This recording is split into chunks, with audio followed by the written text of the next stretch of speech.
birthday to you.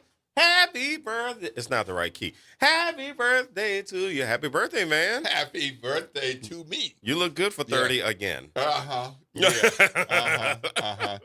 Well, I have to tell you, most of my life I have lived I don't celebrate except at my family home because they refuse to give up cake and ice cream on birthdays for 8 or 9 of us in the house. Oh, yeah. That's a lot of cake, a lot of ice cream. We had a lot of birthdays across the year, but so I kind of grew tired of it. And but as I have been blessed to move on into the chronologically gifted stage, it's like, you know what? I ain't promised another day, month, quarter, year. So let's bring it on. So, for many years, Okay. because I was early on Facebook Mm-hmm. when you had to have the .edu. We had to have a you had to have a university address. Yeah, I was very early on, so that was like 2005, 2006, something like that. And I looked weird and old because all those young people was on it at that time. Yeah, My students were surprised. I was like, "What you doing on there?" Oh, yeah. You know, but I never turned on the birthday notification because okay. it's like people don't need to know that. I don't really care about that. Mm-hmm. But when I hit 65, it's like, you know what? Click. Yeah. You know, it's like how many more years I got? I don't know. So let's go ahead and have some joy around my birthday. So you are having cake and ice cream. Yes. Okay. What's your favorite cake? At my German chocolate. Get out of here. Will, you and I, we are truly kindred spirits. Red beans and rice. Yes. German chocolate cake too. Absolutely. One of my best birthdays, which by the way, my birthday is on Monday. Yes. So one of my best birthdays, Halima found a cake maker who did a German chocolate sheet cake. What? And it was lined with pecans all over it, and it was my 45th birthday, so it was 45 with pecans, and it was it was nice and moist. Like the woman who did this, we were living in Dallas at the time, and it was a woman in South Dallas who did homemade cakes, and it was so moist. And we had my birthday party at a restaurant. It was a lot of fun. We didn't realize there was going to be a DJ that night, and we were on the deck of the restaurant. So we were enjoying the weather. This DJ shows up. He sets up his equipment, and we just started jamming. That sounds like a great time. It was. We had a beautiful time. I might have even let y'all dance and continue to eat the cake. Yeah, exactly. It sounds delicious. Exactly. And Will, and so Will, you know, listeners, you heard Will brought up red beans and rice. We both discovered that we have a thing for red beans and rice. For Indeed. both of us, red beans and rice is our favorite meal. As a matter of fact, Will's had my red beans and rice. I have indeed. Yep, absolutely. Absolutely. Yep. Absolutely. That is really cool. Yep. So these days it's happy birthday. Happy. Oh, man, absolutely happy birthday. Yep. And happy birthday to you, too, since... Thank you. Unless you're coming in on Monday. No. Not happening. Nope. All right. Well, we're happy to have you here today, my brother, and we've got a number of things going on. Of course, I like to tune up with the weather. So it's a lovely day out there. I appreciate seeing the bright sun and a bit of warmth. It's about 79 degrees, feeling about the mid 80s or thereabout. And we're going to be once again pushing the 90s, but not quite getting there at this point. But hang on, because we'll probably have some scattered showers today and tomorrow, and it'll be cloudy at different points today, tomorrow, and Sunday. And Saturday and Sunday, we're expected to hit 90 or 91. So here we go. Okay. New Orleans in June. Yeah. I mean, we we had a little stay with the heat. We had a little bit of a stay with it. It wasn't as hot as it could be, but it had to get hot sometime. Yep, Yeah, it is the South. It is the yep, deep South. yep. Well, we got quite the show coming up for you all today. So we are going to have representatives from the National Association of Hispanic Journalists. The national conference has never been in New Orleans, and it is coming to New Orleans next month.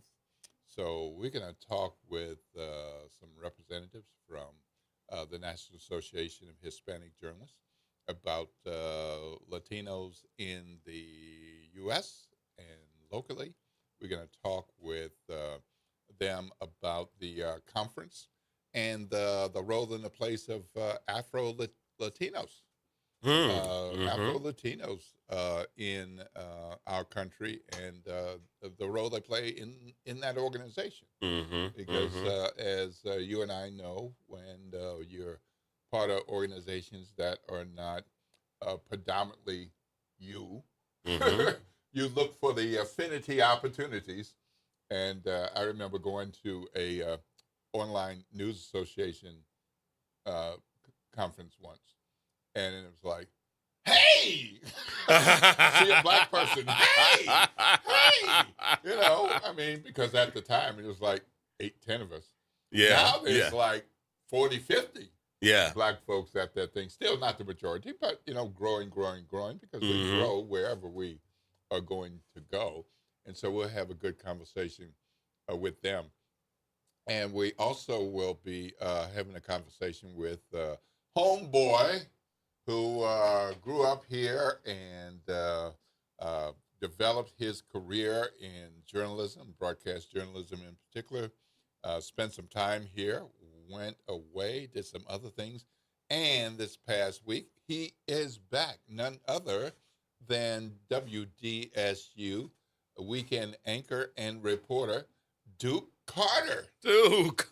Duke Carter. Yeah, Yeah. he's back. He's back. If you've had a habit of not looking at WDSU for whatever reason, Duke is back and he is on the weekend anchoring the desk there. Mm-hmm. Started the last weekend, I believe, and he's going to be here at WBOK to share with you the a little bit about where he's been, what he's been doing, and how happy he is to be back home and be on anchor desk. Yeah.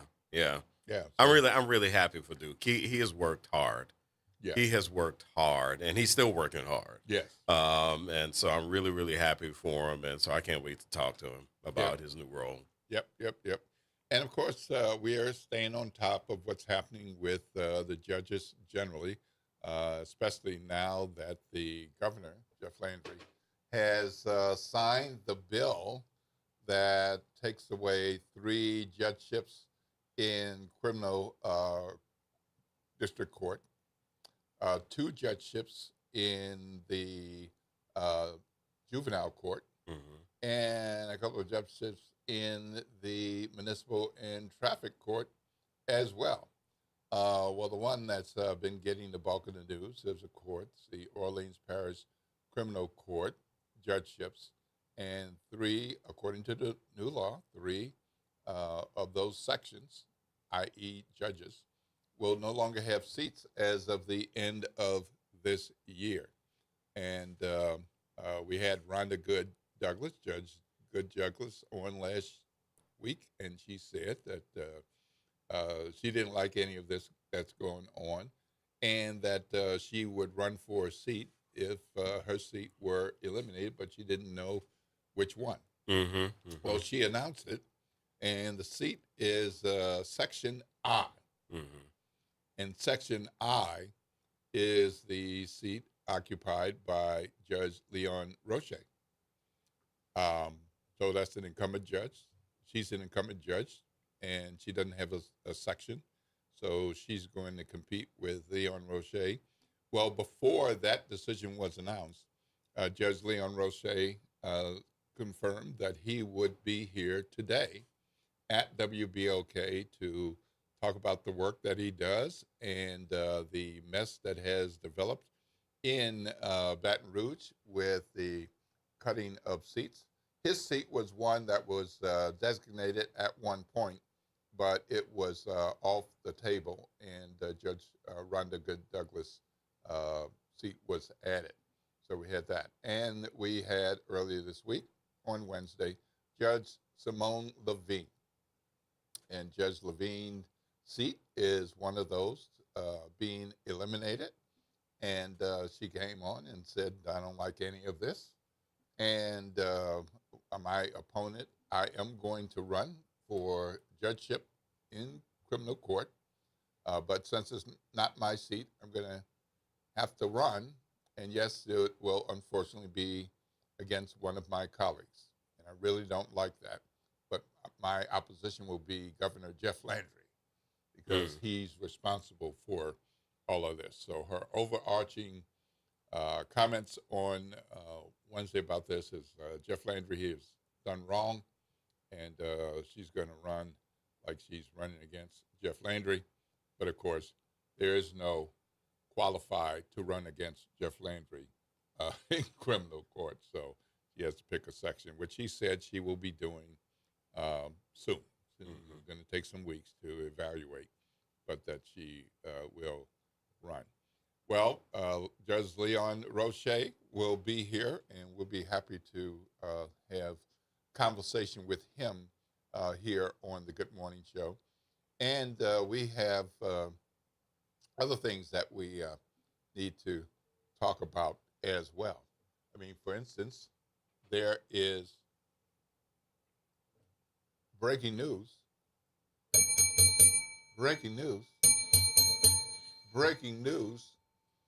overnight. Former CEO, former Essence Ventures CEO, Caroline Wanga, sued Essence Ventures and Sundial Media and Technology Group. She posted it on her LinkedIn page. For those of you all who are on LinkedIn, you can go look at it yourself. Sister posted it on her LinkedIn page last night, and she is suing the Essence Ventures and its parent company, Sundial Media and Technology Group, in New York State Court. And she's suing them for defamation, and that's based on stemming from Essence Venture and Sundial leadership failing to publicly announce that she had no role whatsoever in the planning or the execution of the, quote, disastrous annual Essence Festival of Culture, close quote, which was held last year here in New Orleans. So she's represented by a lead counsel attorney named Larry Schaefer and Schaefer Helene. They pulled together the lawsuit on her behalf. They're based out of Minneapolis, and they want to correct the devastating public narrative that she was directly involved, despite her and her supporters' repeated requests to announce that she had no role with the execution or the planning, and that the public critique of the Essence Festival last year touched her, having people think that she had something to do with it. And she says that she was attacked as being directly responsible, in particular, for the Pan-African focus that was brought to this past year's Essence Festival. And she says she had nothing to do with that. So at the time of the Essence Festival last year, she had been on leave from her position since, she said, 2024, and made the decision to leave the position effective March 31, 2025. So she said that the company, Essence Ventures and Sundial, asked her to delay any public announcement of her departure until after the festival, Huh. and that she and her legal counsel agreed. Yeah. But it appeared to the public that she was the CEO when the festival took place. Mm-hmm. And she says that was not the case, that she had no role whatsoever with the planning or execution, and she wants that corrected, therefore the defamation. Messy. It is. And I do wonder how many people did publicly blame her for what happened last year, or at There least was some on social media. right. So Yeah, yeah, and so that's and because I'm really thinking about what it is that she's responding to besides the technicalities of it all. Mm-hmm. But yeah, I mean, listen, if she felt the brunt of people's complaints last year about the festival, I can understand why she's doing what she's doing. I can definitely understand it. So yeah, would I do it if I were in her place? I'm not sure. I have no idea. But also the stakes are a lot higher for her than they are for me. So she has a brand. She has things that she's doing. There's a reason she stepped away for for whatever time she did. So I can definitely see her logic.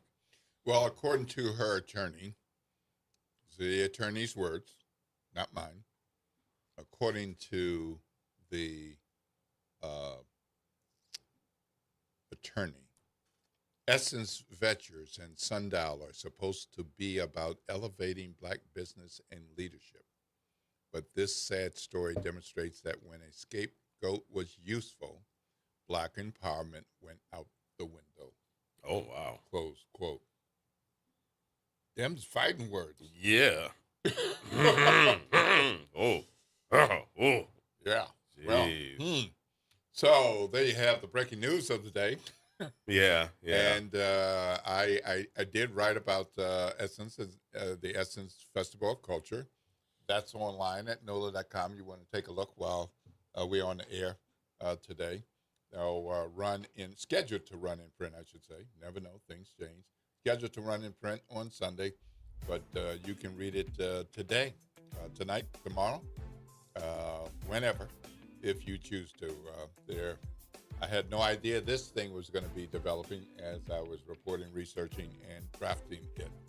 But there it is. Yeah. I'll just say in the headline or the words, hiccups and mess ups. Yeah. Okay, so that's mine, and there's a path forward, and I talk about that. All right, now we're gonna have to take a break, and when we come back, we'll be here with the one and the only Judge Leon Roche. He'll be right here. He's in the building, and he's gonna be with us right after the break. Well, I'm sure there's a lot of people who might have comments and questions this morning. So we'll get to them along the way. We are going to let our guests talk. So if you want to share something in particular about that, you let Jared know. Otherwise, we want to hear what you have to say, whatever. You can talk about whatever. But what is that talk line number? It is 504-582-9422, 504-582-9422. This is WBOK, 12:30 a.m., what New Orleans is talking about. All day long.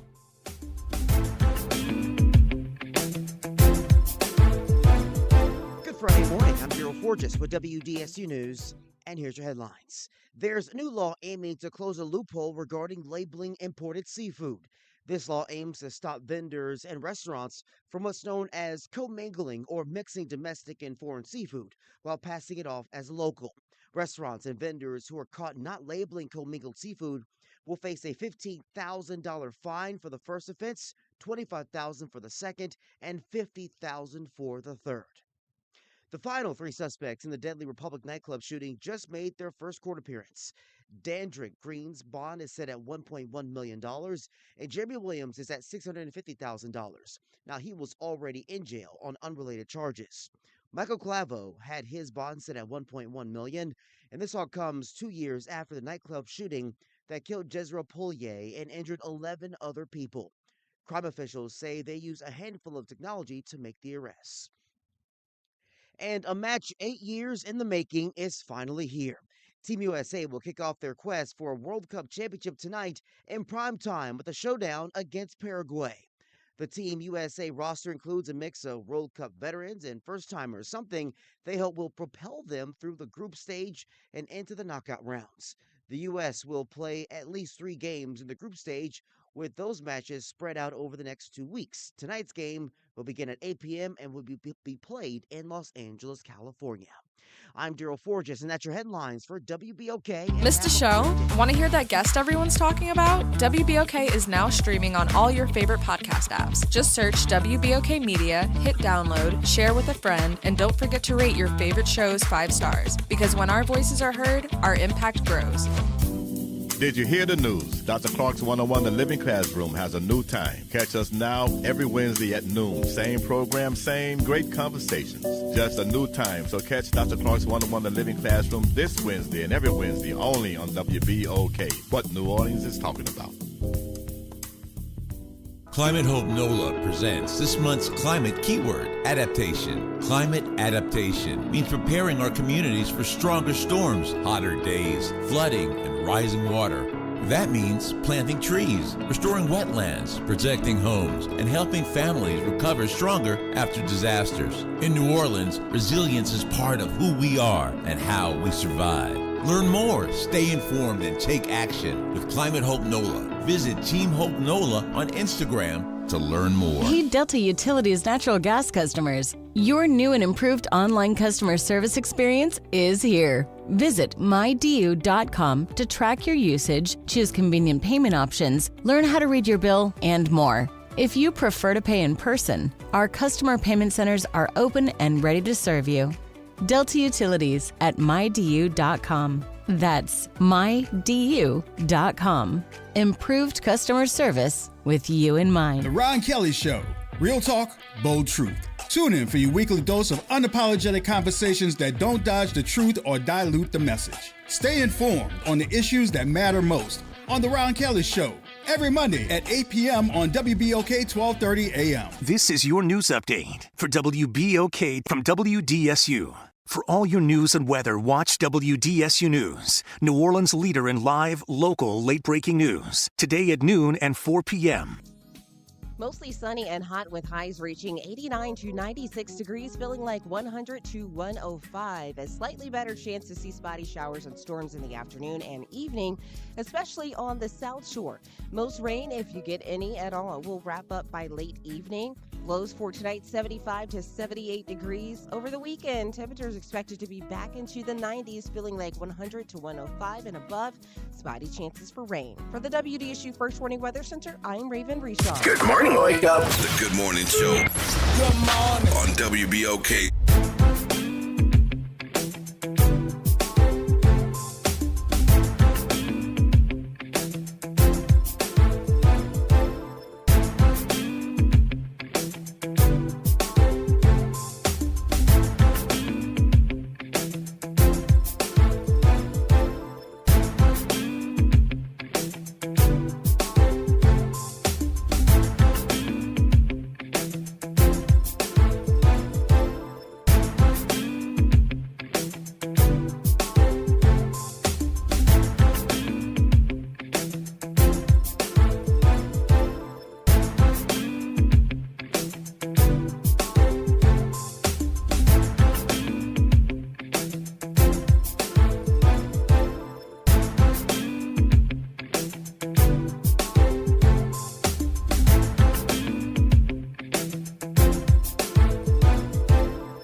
good morning, good morning, good morning, good morning, New Orleans, and welcome back to the Good Morning Show. If you've been in tune with us since 702, 704, 68, 1020, 26. Well, it's now 7:28 a.m. You got somewhere to be at 7:30.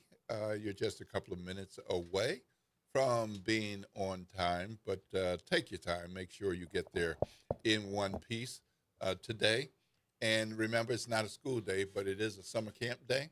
So kids might not be just around schools, but they may be all around all kinds of other places, including playgrounds, rec centers, all kinds of organizations and groups. And, of course, they might be out on the sidewalks, in the driveways, and in the streets right outside where you live. So watch out for our babies and kiddos and keep them safe. Well, as we told you before the break, we are pleased to have Orleans Parish Criminal Court Judge Leon Roche with us this morning. Welcome, Judge. All right, welcome. Well, thank you. There's a lot of things that have been going on in the news related to judges generally in different courts, and including your court. But I'd like you to start before you became a judge, just to refresh people's mind that you were practicing law, Yes. And decided to run to be a judge. So what were you doing before you became a judge? Yeah, so let me tell you a little bit about my background. And first, I want to thank you for allowing me to be here, Mr. Sutton and Mr. Francis. And I heard it's your birthday, Mr. Sutton, so I want to say happy birthday to you. Thank you. All right. But so I'm from the West Bank of New Orleans. I come up in the Mount Zion Missionary Baptist Church underneath the Reverend Nolie Paul Jr., may he rest in peace. And I went to St. Aug for high school. I went to LSU for undergrad, and then I went to Loyola for law school.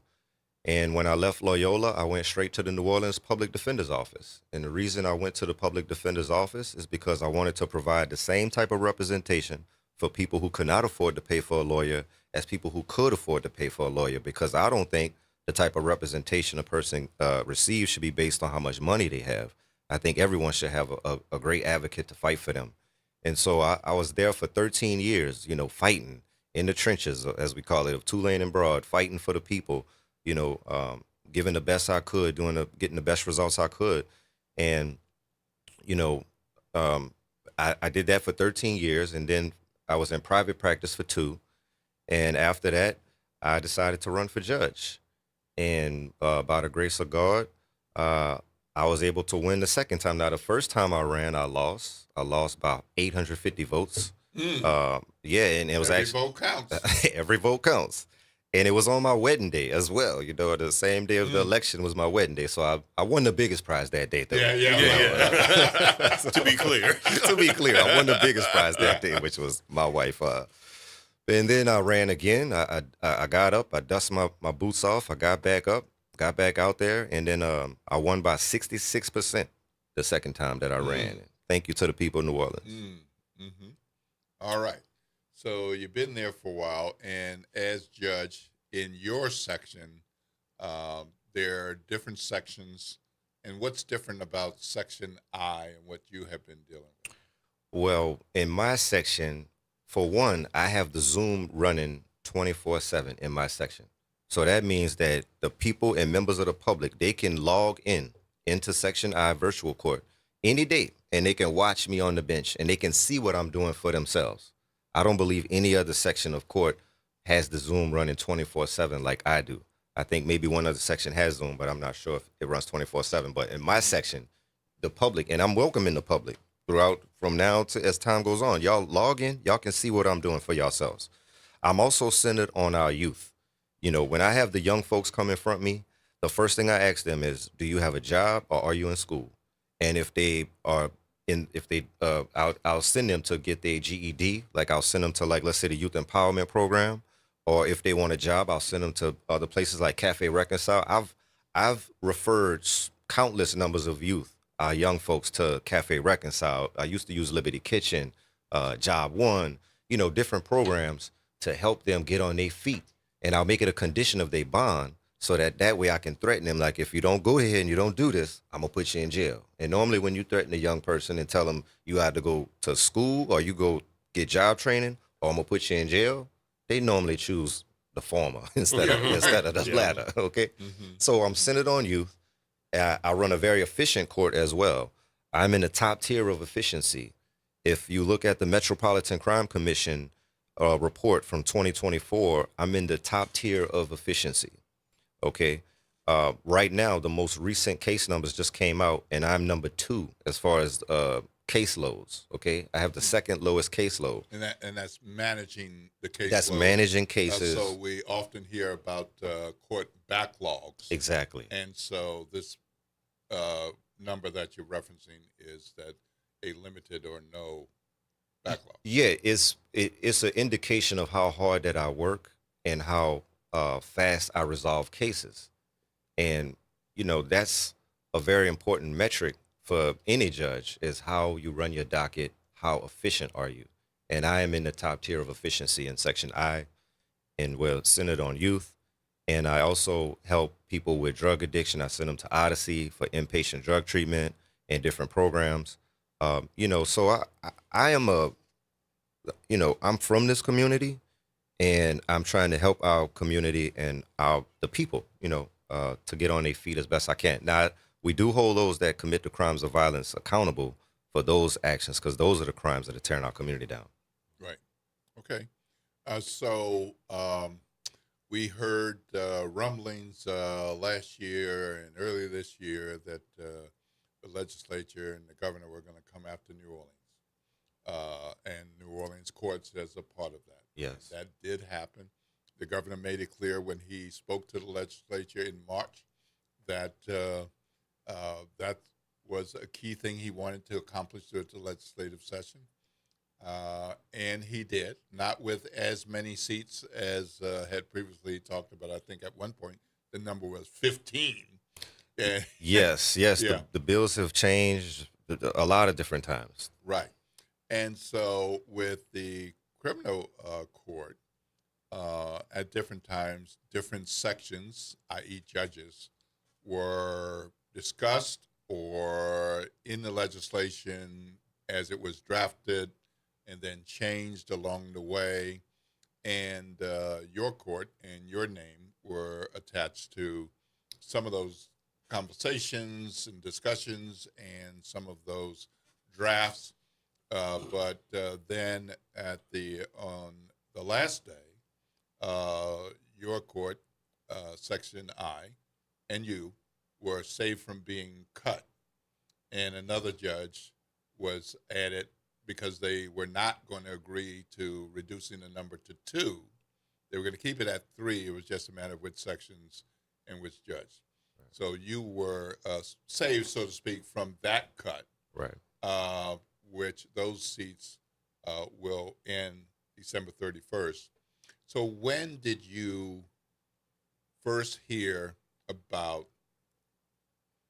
your section being considered, not on the last day, but being considered as one of the seats that might be demolished? Yes. Well, and when did you hear about the change? Well, from the very beginning, Section I was always set to be cut. So I knew from the very beginning that the seat that I've been elected to was set to be abolished. And you have to understand there were 2 bills, right? There was House Bill 911, I think it was, and then there was House Bill 217. Both of these bills called for the elimination of judge seats. At one point, they were trying to eliminate Section D, and then they swapped in A. And then it, like you say, right before they came out of the session, they swapped I for E. So, I learned about the swap. I was following the bill. I was looking at it live on the computer. And that's when I learned that I had got swapped with E. Was when I saw it on the computer, saw the session when they came out of session. So, All right. So when some judges and other folks say they heard about it on Sunday afternoon or evening about the change that would be happening on Monday. Others heard about it throughout the day, and others heard about it after it was done. Right. So where did you learn about that change in that time frame? Right. It was on that Sunday. If you remember, they were in session on Sunday. Right. And they went into session, I believe, into the night on that Sunday. And so I was watching it that Sunday, and that's when I learned, when I saw the amendments happening live. So did anybody call you and say this is going to happen, or that's when it was legislatively happening, right? But of course, as you know, and we're going to talk about this in a minute, there were a number of adjacent conversations about which and when and why and that kind of thing, and some of which we don't know anything about. Right. So I just want to say we don't. Okay. Yeah. But when did somebody notify you that you wouldn't be cut? I mean, I was watching it live, Mr. Sutton. Mm-hmm. You can look at all of this. You can look at them debating. You can look at, the arguments that they were making. Like I saw it live, like with me and my wife. We were watching together on the computer, and that's when I saw it was Sunday night. So you didn't know prior to that? No, I did not know prior to that. Okay, so that brings us to a post by the governor, Jeff Landry. Yes. In which he said that the Democrats were doing gamemanship. Right. And he blamed State Senator Gary Carter, Democrat from New Orleans, as being responsible for this change, and implying that Gary Carter is your cousin, and that's the reason that the change was made. All right, so let me address this. I'm glad you brought that up, Mr. Sutton. So Senator Gary Carter is my distant cousin, okay? My grandmother, Leona Carter, is his grandfather's sister, okay? So that makes him, I believe, my fourth cousin removed, or something to that effect, okay? So he's my distant cousin, and he actually endorsed my opponent the first time I ran for judge, okay? He didn't endorse me, he endorsed my opponent. And Senator Carter, he was not on the committee that made the changes, that made the late night amendments, so it's a total inaccuracy, and, I don't want to use, it's a lie. I mean, it's simply not true that my distant cousin had anything to do with saving my seat or swapping my seat. My distant cousin, Senator Gary Carter, he fought to try to save all of the New Orleans judges.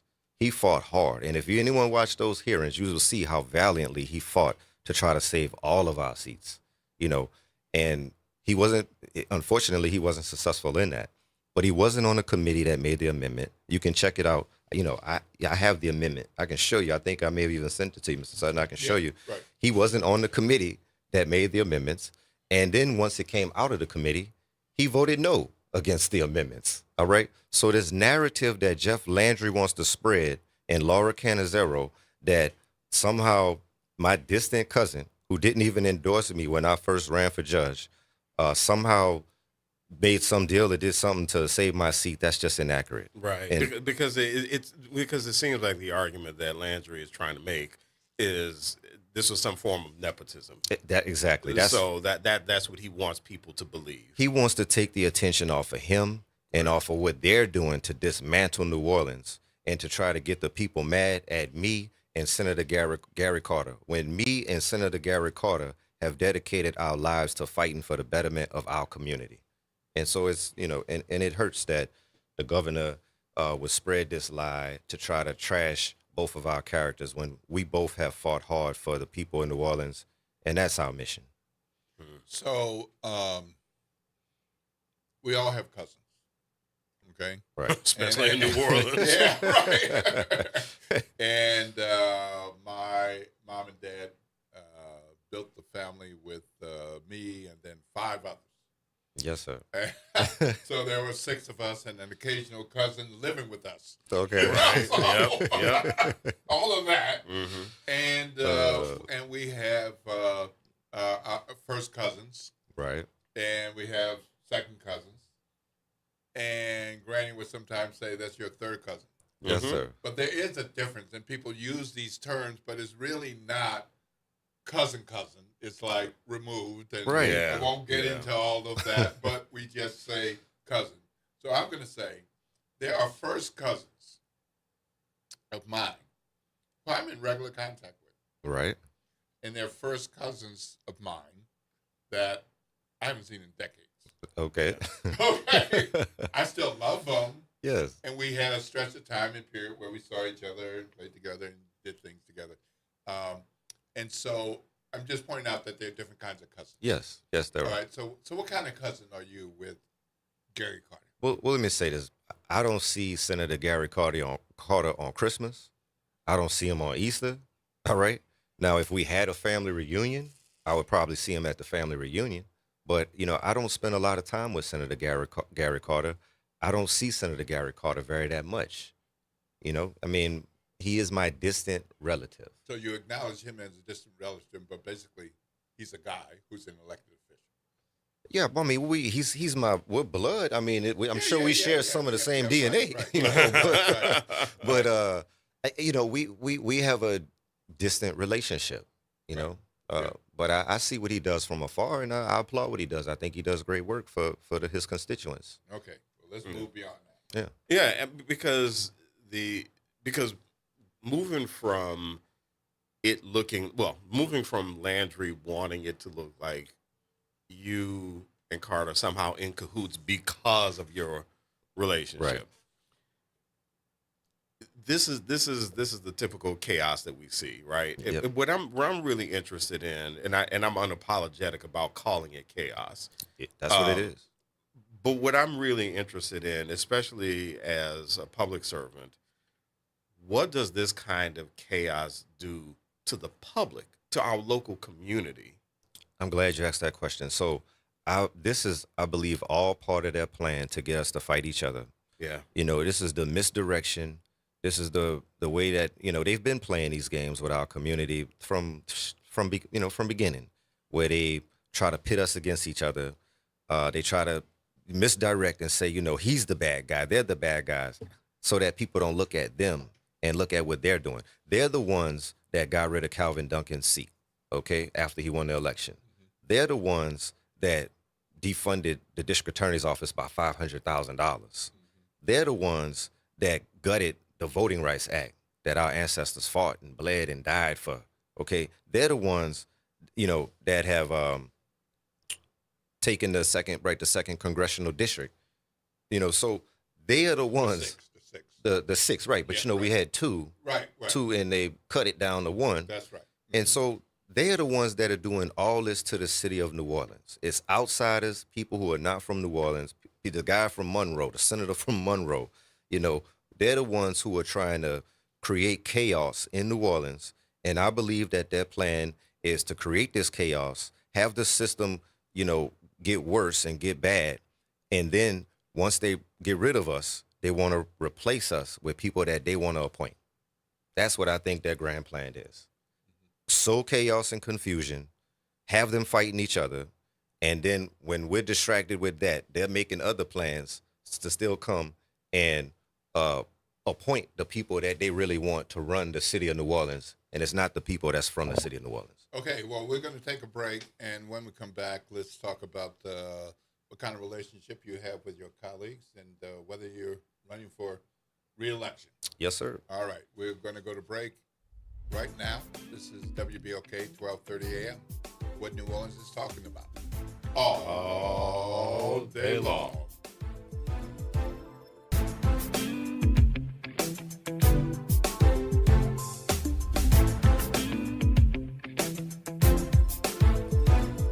This is the Bloomberg Black Business Beat. NBA legend Shaquille O'Neal is partnering with a tech wonderland right in the middle of New York City. It's called Tomorrow, stylized as TM:RW. and it's designed to showcase the tech and innovation of the future. Robots, dog robots, holograms, headphones, glasses, meta glasses. Just, it's a beautiful place to be. And I think if you're ever in Times Square, you should definitely check it out. In this conversation on Bloomberg, Shaq explained why he decided to throw his money behind the Times Square-based store. Well, I always invest in things that I first believe in and, things that are going to change people's lives. This is something that, there's not really a lot of competition out there. And I know once people come inside the store, they will love what they see and they will fall in love with what they see. Stop by and you might even see Shaq himself, or maybe even a hologram of him. A beautiful, sexy hologram. It's a hologram, a beautiful, sexy hologram. I'm Bloomberg's Justin Milliner on the Black Business Beat. It's deck days at Lowe's, and the savings are stacked. Right now, pros get 15% off all in-stock composite decking from top brands like Trex, TimberTech, and Decorators. Plus, get a free DeWalt 20-volt max 5-amp-hour battery when you buy a select DeWalt tool. The deck's stacked in your favor with brands pros trust. Our best lineup is here at Lowe's. Valid through 4/22 while supplies last. Selection varies by location. And Doug. There's nowhere I wouldn't go to help someone customize and save on car insurance with Liberty Mutual, even if it means sitting front row at a comedy show. Hey everyone, check out this guy and his bird. What is this, your first date? Oh, no. We help people customize and save on car insurance with Liberty Mutual together. We're married. Me to a human, him to a bird. Yeah, the bird looks out of your league anyways. Only pay for what you need at libertymutual.com. Liberty, liberty, liberty, liberty. New Orleans, are you ready for a voice that says what you're thinking? Who that, you might ask? Arrington Gavin. That's right, I'm your guy, host of the Arrington Gavin Show, giving you so much filled with bold opinions, real conversations, and zero sugarcoating. We're going to be diving into the issues that matter, politics, pop culture, and all the above, unfiltered and unafraid. Catch the Arrington Gavin Show weeknights from 7 p.m. to 8 p.m., Monday through Fridays, right here on WBOK, what New Orleans is talking about.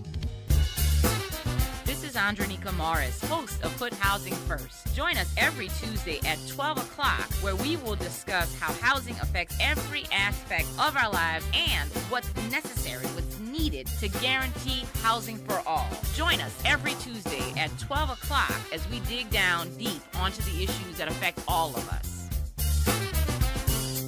Good morning, wake up. The Good Morning Show. Good morning. On WBOK.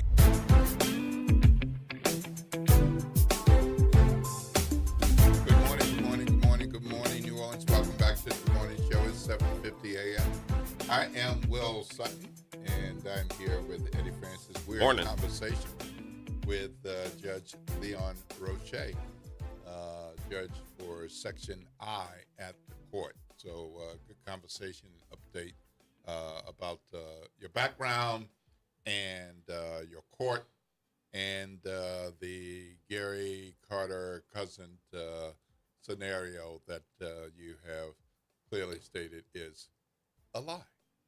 All right, so let's move to what's next. So you're an incumbent judge. What's your relationship with the other criminal court judges? Do you have a beef with anybody? Does anybody have a beef with you?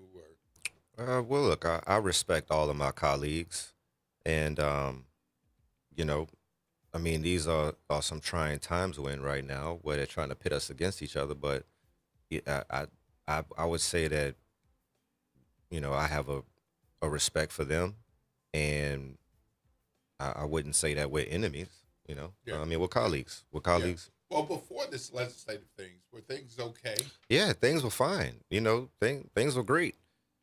You have to understand now, my seat was always on the chopping block from the very beginning. Mm-hmm. And so I knew that if I wanted to remain a judge in the city, that I was more than likely going to have to probably run against one of my colleagues. Mm-hmm. And so, so that's been it's been weighing on me the whole time, knowing that if I want to remain in this position, once they abolish my seat, if I want to stay a judge, I'm going to have to run against one of my colleagues.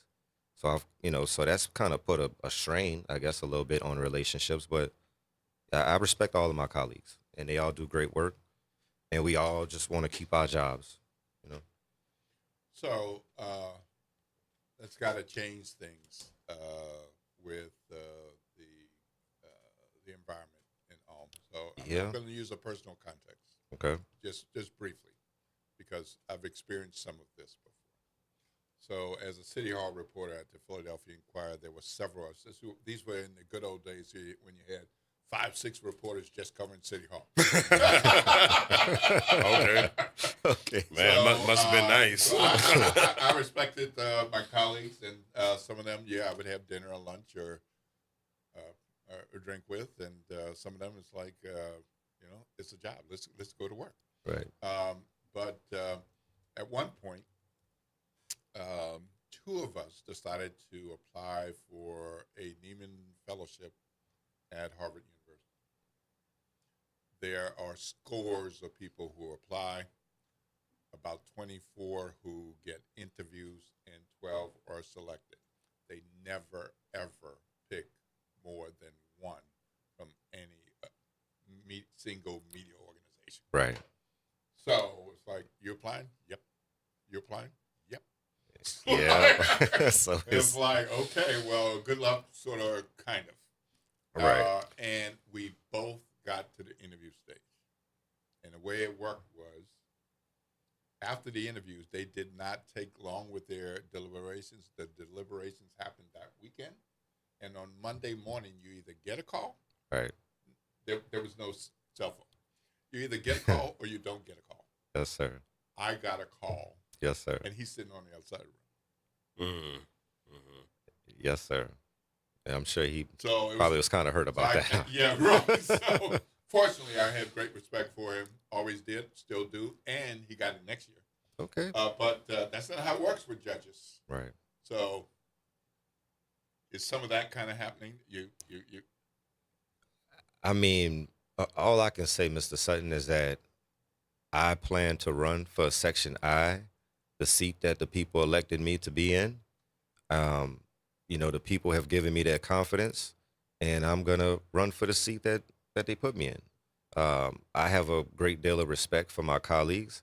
I have nothing bad to say about Judge Rhonda Good Douglas, and I understand if other judges decide they want to run for seats that other judges have. That's kind of where Jeff Landry and Morris and Senator Morris from Monroe, that's the kind of the position, unfortunately, that they've put us in. Mm. So this may seem like somewhat of an unfair question, and it does kind of put you on the spot, I'll admit that. But when this election happens, we just had this conversation about folks pitting one against the other and having respect for your colleagues. Right. Unfortunately, the way voters behave is that they wait for some quote-unquote action to get interested in the elections. Right. How do you do this without the election becoming nasty and without it looking like people are at each other's throats? Yeah, I mean, that's a difficult question. Mr. Francis, I would hope that we run on our record, and I would hope that, that we don't get into a place where we start, where it gets nasty, Yeah. I would just hope that we could run on our record. I think that there's a mutual respect that we all have for each other. And so if we can just stick to the facts and just stick to running our race, hopefully it won't divulge into something that gets nasty. But, unfortunately, there's always a possibility that could happen. Yeah. But, I'm going to do my best to just run on my record and let the people decide. Yeah. So there are fewer seats. You've been in this position before where you're an attorney and say, I'm now interested in being a judge. So now we have incumbent judges running for fewer seats. And we have attorneys who've been waiting for their opportunity to run and get on the bench. You were one of those attorneys. I was. I was. Your colleagues were one of those attorneys. Yes, sir. So what kind of if you hadn't become a judge and you were one of those attorneys, mm-hmm. and you're watching this, yes, an incumbent running against incumbent in at least one race and probably more, right? What's your advice and counsel to the attorneys looking to get on the bench?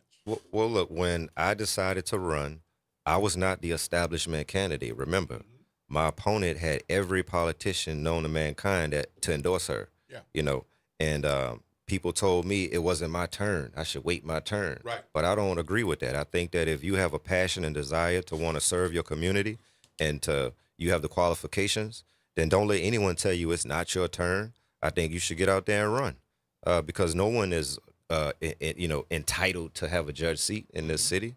This isn't guaranteed for anyone, and so if you have that passion and desire and you think you can, serve your community and do a good job in a position, then run. That's my advice to them. Okay. We're going to wrap up the segment because I know you got to get going. And Yep. Do your job. Yes, sir. Eddie Francis? No, I'm good. I don't have Okay, any all other right, questions. fine. I thought you were scribbling to say. So what do you want the voters to think about as we go into the rest of the summer and then the fall when it comes to the judiciary and what has happened, and in looking at incumbents facing off with each other, yes, and maybe other candidates? I mean, how do you want them to look at that? Well, I want the public to, look at my record, look at what I've done. Like I say, they can zoom into my courtroom and they can observe what I'm doing, unlike any other section over there, So go to criminaldistrictcourt.com, go to the virtual court section and ask to be let in, and you can watch what I'm doing for yourself. I've served this community all my life. I love this community. I'm from New Orleans, born and bred, and I'm going to continue to fight for the people in the community. And I hope that folks see what I'm doing in my courtroom and see I'm efficient, see I'm helping our youth, see that, I've done by all metrics, I believe I've done a great job for the people. And I hope that they vote for me, and I hope that they continue to give me that confidence because I won't let them down. All right. Well, thank you very much, Judge. I appreciate your time. Thanks All for right. giving us some of your morning to talk to our WBOK family of listeners. You heard the judge, so consider tuning in and look at his record, look at others' records, and start thinking about what you might want to do. Don't forget, the field isn't set until qualifying is over, and then we'll know who actually is a qualified candidate. So there could be some people talking, but until they become a qualified candidate, they are actually not a candidate. All right. Thank you, sir. All right. All right. We're going to take a break, and when we come back, we're going to be talking with none other than Duke Carter, who's coming back to the Big Easy, born in Jacksonville, but raised here in New Orleans and claims New Orleans. And he is at WDSU. He's in the building, folks, so he'll be with us right after the break. This is WBOK 1230 AM, what New Orleans is talking about. All day long. WBOK New Orleans, home of the Good Morning Show, 7 to 9 a.m. weekdays. I'm Bree Wood with BIN News Now. Illinois Governor J.B. Pritzker is speaking out against the recent cross burning in downtown Chicago. The fact that it even occurred at all speaks to what happens when the seeds of racism and fascism grow unchecked in our country. He says the state is deploying resources to find those responsible. A man has been convicted in a hate crime killing in New York. 20-year-old Dmitry Popov was found guilty of manslaughter in the 2023 stabbing death of black dancer O'Shea Sibley, who was attacked after dancing at a Brooklyn gas station. Sentencing is set for later this month. And the 2026 FIFA World Cup is underway with a big opening day. Mexico kicked things off with a 2-0 win over South Africa after a ceremony featuring Shakira and Burna Boy, while the U.S. opens its tournament today against Paraguay in Los Angeles. Get BIN News Now on demand 24/7 on the iHeartRadio app. Good morning, wake up. The Good Morning Show. Good morning. On WBOK.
I'm Will Sutton, and I'm here with Eddie Francis. Morning. Good conversation. Learned a few things. Yeah, Judge yeah. Leon. Yeah, that was He that was used the word informative. lie. Yeah. Yeah, buddy. I'm glad he did. Yeah. And clarify this cousin thing with Gary Carter. There are different kinds of cousins. I almost laughed during that part, but yeah, I was just like, okay, we really need to clarify. It's like, well, he ain't that kind of cousin. He's that kind of cousin. Yeah. So yeah. But right. it was, but I understood. I get it. Yeah, I understood that is something that's to be clarified. Yeah. Absolutely. Well, we're jumping into conversation with none other than Duke Carter. Good morning, everyone. Good morning. Good morning. All right. Born in Jacksonville, but raised in New Orleans. Yes. Welcome back home, Thank you. man. Thank you kindly. Thank you kindly. It feels good to be back. Man, I saw that and I was like, what? Yes. Oh, boy. Yes. It feels good. It feels good. So tell the folks who are listening, where you been? Where have I been? Why did you leave us in the first place? Why did we leave? It's all about upward mobility, sir. That's what it's all about. Upward mobility. Moving on up like the Jeffersons, right? So December 2021, left WWL TV. Of course, home. Great time. Loved it. And then the opportunity to get on the anchor desk presented itself in Roanoke, Virginia. So I did that for 2.5 years. And then a bigger opportunity in Milwaukee came to play. And so did that for 2 years, and something came up across my feed, back home, WDSU, New Orleans. And I'm like, well, why not go for it? And so here we are now enjoying our time down back in the Big Easy. All right. So when did you start? When did you first go on air? When did you hit the anchor desk? Bring us up to speed. Bring us up to speed. So everything happened Easter. Good Friday was when, okay, we're official. Just can't say anything. Don't say anything until it's all black and white and we're good to go. Fast forward to Friday, about a week ago. Mm-hmm. That's when we kind of made some action. And then Saturday, boom. That's when the world broke. And then here we are. Everyone is like, oh, my goodness, you're back home. I'm like, yeah, we're back here at the anchor desk. So doing weekend evenings at WDSU and enjoying it so far. Wow. That's pretty dope, man. I mean, so for people who may not know, I mean, born in Jacksonville, New Orleans, but what is your New Orleans story for people who don't know? Okay, so, Mom, you can help me out with this. She's over here. She's listening to as well. But we started at St. Louis Cathedral. You're shaking your head. All right. I'm going to call an audible. Okay, you call it an audible. Just keep going. I keep going. Okay, so went to St. Louis Cathedral, then went to St. Peter Claver for middle school. Oh, I didn't know you were St. Peter. Yeah, I didn't know you were a Claver Knight. Stop it, you. Get out of here. Stop Jared's a Claver Knight. I'm a Claver Knight. Okay, there we go. Yes, and then after that, Mr. Francis, I think you all know this, 2005, Purple Knight. Rise Sons. Jared, too, as a matter of fact, yeah. 2017. Oh, wow. Now you just aged me. Yeah, 88, yeah. You look good. Thank you. You look good. You look good. You look good. You look good. So, yeah, that's pretty much that happened. Then after that, went to Florida because Katrina hit University of Florida, did get my undergraduate there. And then life happened even more. Where Tulane University. He came out of the best program at Tulane University. This is a shameless plug because he came out of my wife's program. Yes. Public administration, the John Lewis Public Administration program. Yes. So got my master's in 2022, I think. But I heard you were a star student too, man. Stop it. But thank you. Seriously. I heard that you got a lot of compliments on your work. So thank you. That's all I can say. Well, I appreciate that. Thank you. All right, come on, Mom. Mom is here. Fill in the blanks. Fill in the blanks. Okay. Yeah, wait. Introduce your mom. So this is my mom, Joyce Carter. For those listeners who may not be aware, she did raise me. Born, you married Dad, Navy. Go ahead, break that down. 84. And then had me. Born 87. Thank you. And then we moved around a lot. Born in Jacksonville. Go ahead, take it from there. We are a military family. Yeah. Okay, Navy. We travel a lot until I got tired. I'm gonna be honest, I did because, he was a young boy. I needed someone to care for my child. Yes. So I returned back home. And of course, I left my husband there in Florida. Okay. Thereafter, he had gotten old enough to go to school, and I put him in St. Louis Cathedral. Again, just like he said. St. Peter Claver. Of course, the Purple Night, my love. Hey. You know what I'm saying? So So those are the things that, a girl dream of. Why did you choose St. Aug, Mom? It was a dream. It was something I knew for a fact. I claimed it. He was going there. I have another son as well, but it's not about him right now. But and I love him dearly, but he's also a Purple Knight. I have 2 sons, so that you know that. Yeah. All right. But anyway, that was the goal. As a kid, a little girl, you're watching a certain Purple Knight marching up and down the street. I say, guess what? When I get married, my baby going to St. Aug. And it became real. It's a reality. It happened. Yeah, that's cool. That's what we like to hear. But it's real. That's true. So then he grew up and went on a little career journey. Oh my God. Okay, let me tell you about that's another story. Mom's perspective. Okay, he received a full scholarship from St. Aug, okay, for the University of Florida, if y'all don't mind me saying that. Plug. Go ahead. Sorry, but it's true. And I was like, son, are you serious? You really want to go to University of Florida? You away from me. It's driving distance. But it's my first baby, my gold, my jewels. So I'm like, I'm having his. I was driving 3 times a week to make sure. This is what he wanted to do because he'd never been away from home. Wait a minute. He was only 17 years old. Are you the mom who showed up at the residence hall? Yes. Oh, she was one of those moms. So, first trip was, I forgot your blankets.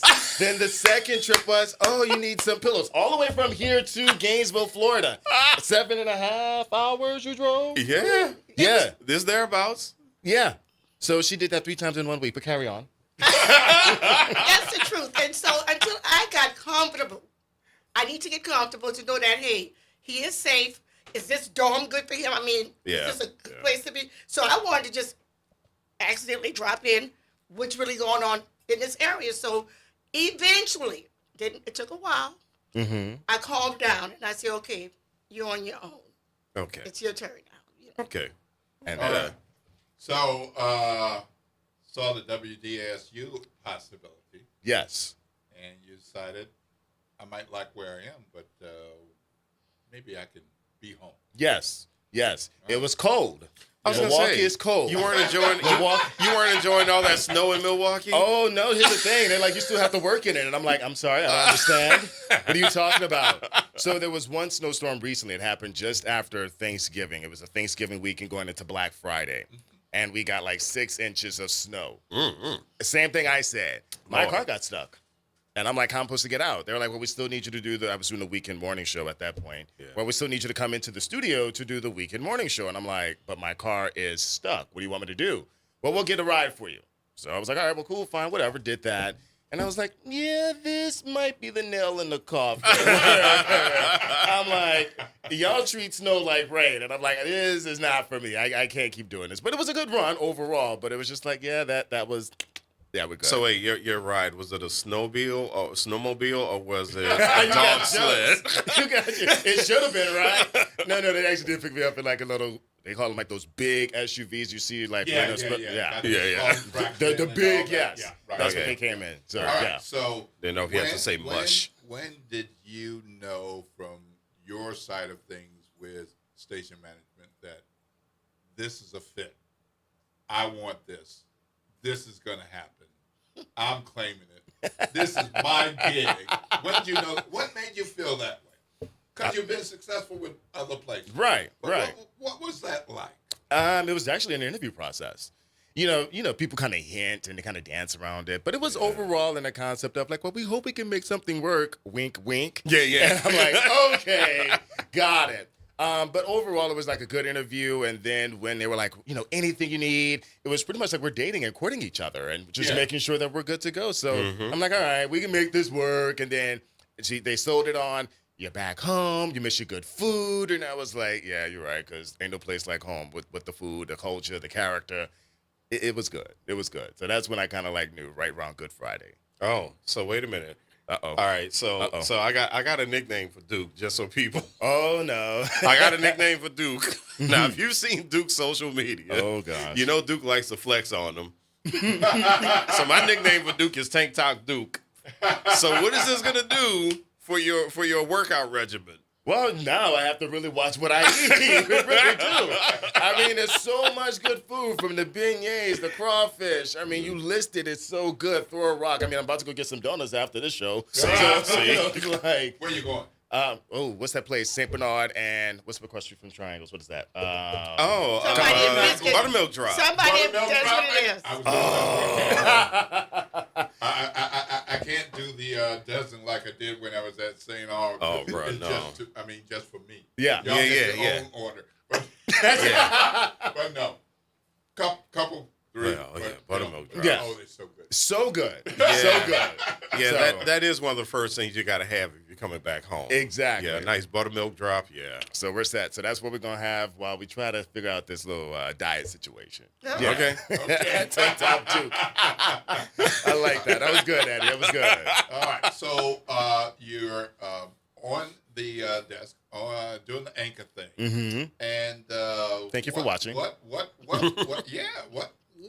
are you bringing to the anchor desk at WDSU? So what's your approach if somebody's never seen you on an anchor desk? Because people in New Orleans saw you as In a the reporter. quarter. So what's the difference between Duke Carter, reporter, Yeah. and anchor Duke Carter? I think it's more of like people who was like, oh my God, you speak like you have authority. And I was like, no, I was blessed with the pipes. You know, this is what God gave me.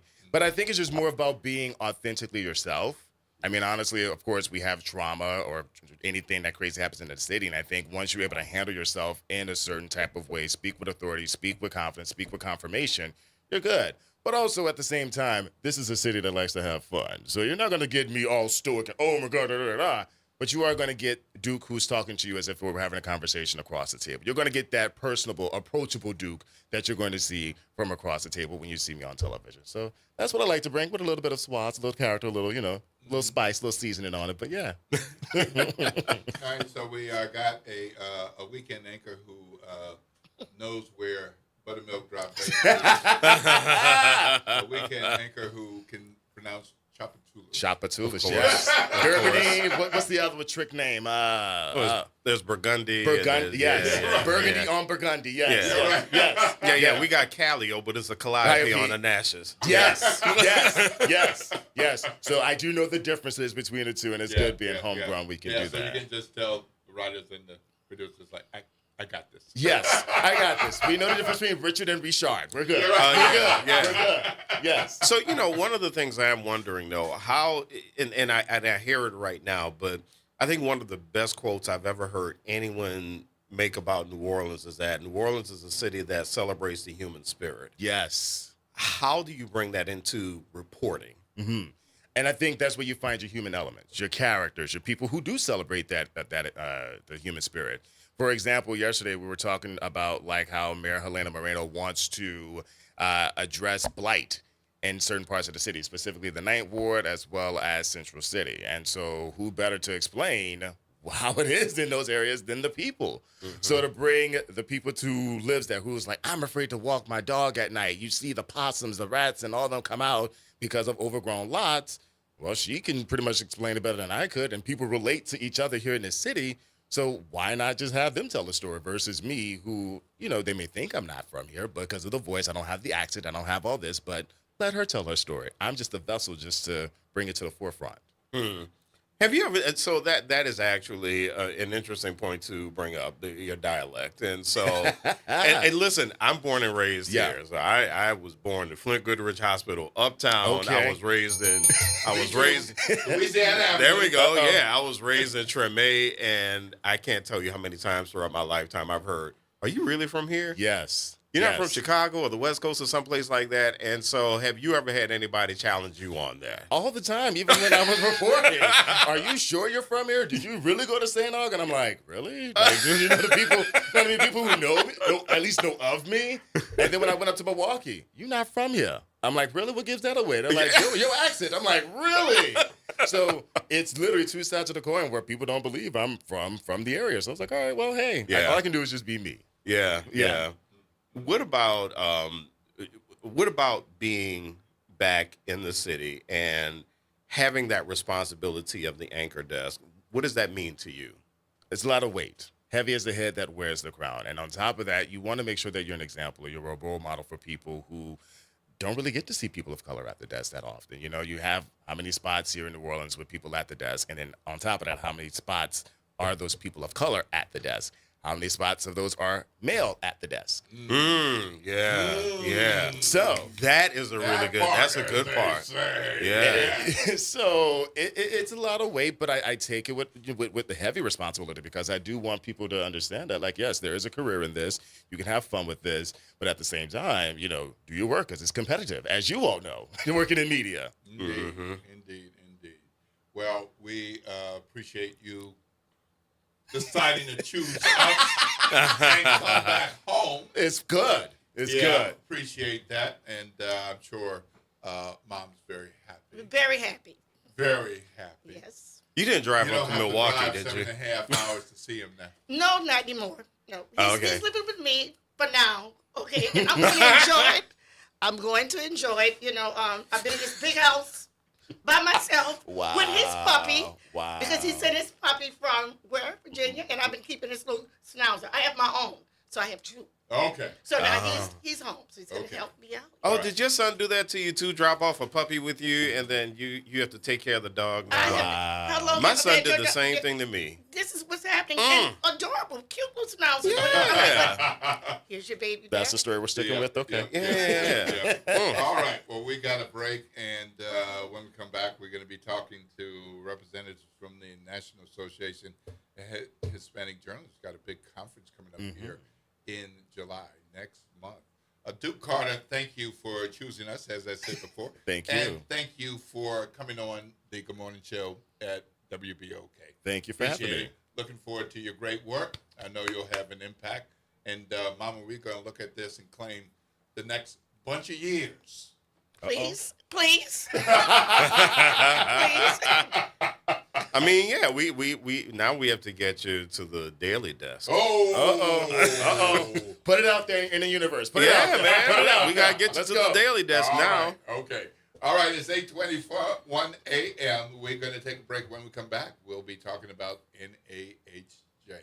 This is WBOK 12:30 a.m. What New Orleans is talking about all day long.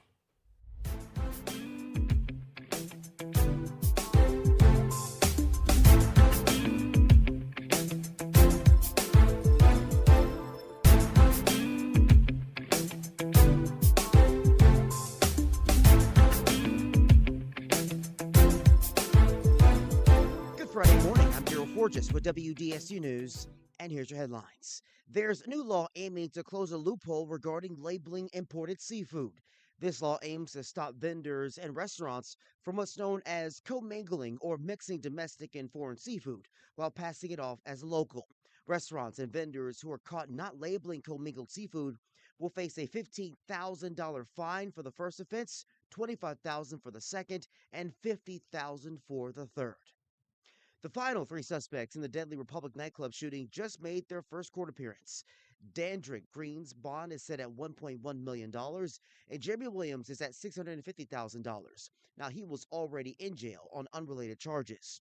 Michael Clavo had his bond set at $1.1 million, and this all comes 2 years after the nightclub shooting that killed Jezreel Poulier and injured 11 other people. Crime officials say they use a handful of technology to make the arrests. And a match 8 years in the making is finally here. Team USA will kick off their quest for a World Cup championship tonight in prime time with a showdown against Paraguay. The Team USA roster includes a mix of World Cup veterans and first-timers, something they hope will propel them through the group stage and into the knockout rounds. The U.S. will play at least 3 games in the group stage, with those matches spread out over the next 2 weeks. Tonight's game will begin at 8 p.m. and will be played in Los Angeles, California. I'm Daryl Forges, and that's your headlines for WBOK.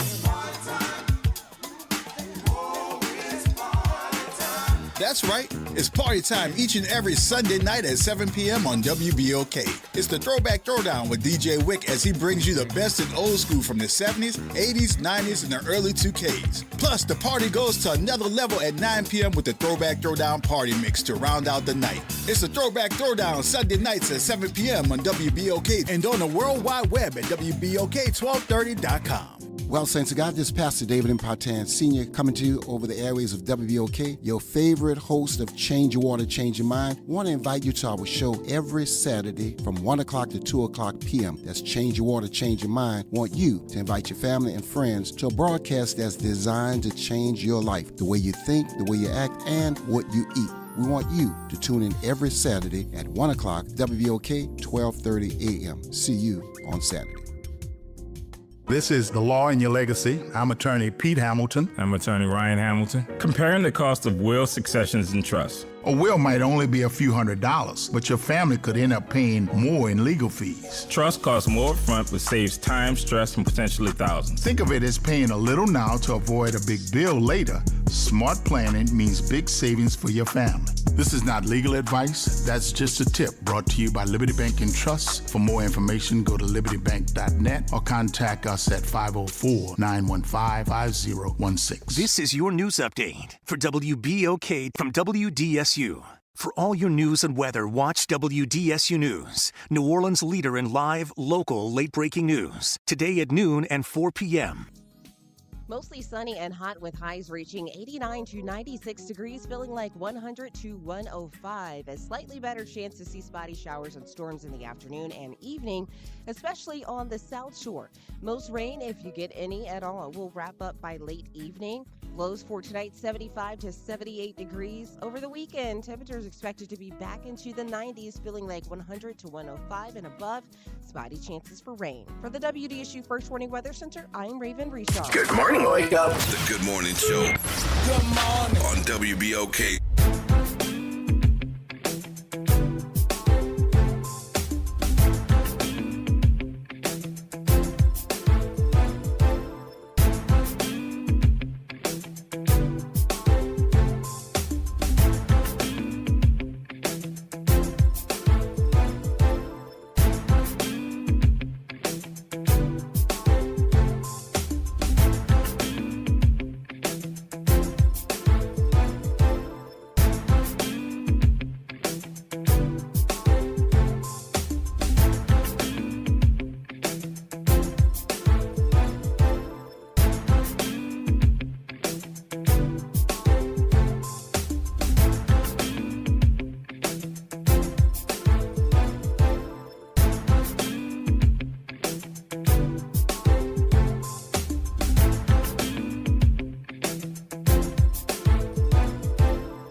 I'm Will Sutton here with Eddie Francis.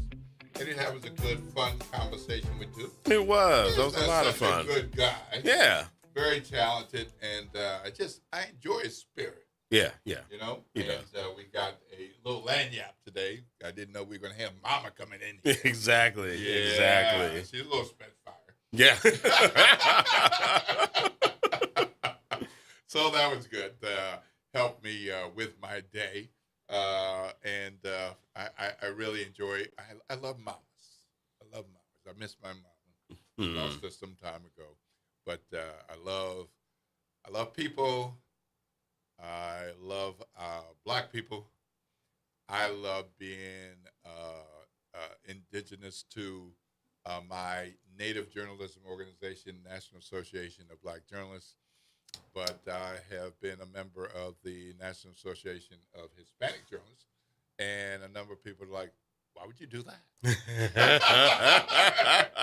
I could be an inclusive person. Yeah. And so I've been in leadership in NABJ. Yeah. I've been a member, helper in NAHJ, and I'm happy to say that I'm on the NAHJ 2026 Conference Planning Committee. Oh, very cool. Yeah. So I've been helping a little bit.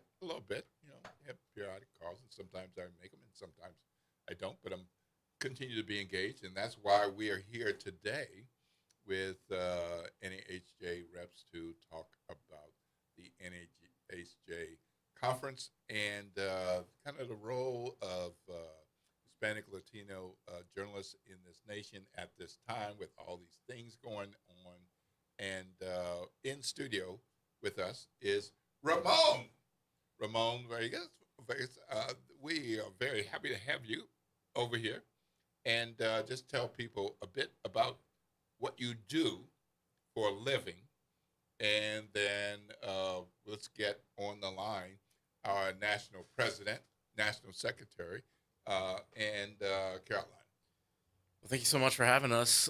I'm Ramon Vargas. I'm at The Guardian now. Used to be a colleague of yours at the Times-Picayune.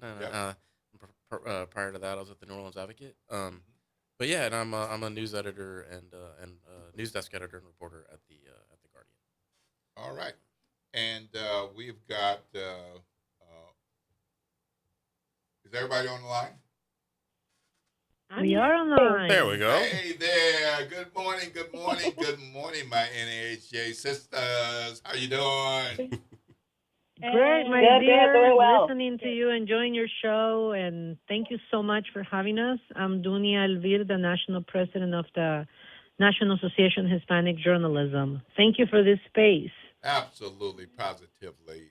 Wouldn't have it any other way. So I want each of you to introduce yourself briefly so that people can get a sense of which voice belongs to who, because you all are working, you have other jobs, and this is a volunteer responsibility with NAHJ. So one by one, just go ahead and kick it off. Jackie? Jackie, are you there? I think you said Jackie. This is me. Yes. I'm trying to do double duty here, listening on the phone, talking with you guys on the phone, and watching the live stream. So I feel like I'm there with you. Okay. You all look great. Yeah. So just tell people you're the national secretary. Tell people what you do, where you do it. Yeah, so I've been national secretary with NAHJ. I also served previously secretary and vice president for NAHJ DC, but now I am the digital director for a CBS station for News Channel 5 here in Nashville, where I'm calling from, and continue my role as national secretary, but as of last month, officially co-founded NAHJ of Tennessee. Hey, very good. Always good to hear about growth. And Madam President, tell them where you work, and you're quite busy right now. Oh, my goodness. Talking about the World Cup. I'm in Los Angeles, so for me right now, it's 6:30 in the morning. Ooh. I am the lead news anchor for Telemundo in L.A. I have worked for Telemundo for almost 30 years, aging myself right here. And also, we do a lot of reporting with NBC as well, NBC LA in this case. All right, Carolina. Hello, everyone. Good morning. Thank you for having me. My name is Carolina Cruz. I'm the chair of the Afro-Latino Task Force. Hi to everyone in New Orleans. And I am also a TV journalist working on Telemundo, focusing in Washington, D.C., Maryland, Virginia area about different topics that have to do with consumer and finance.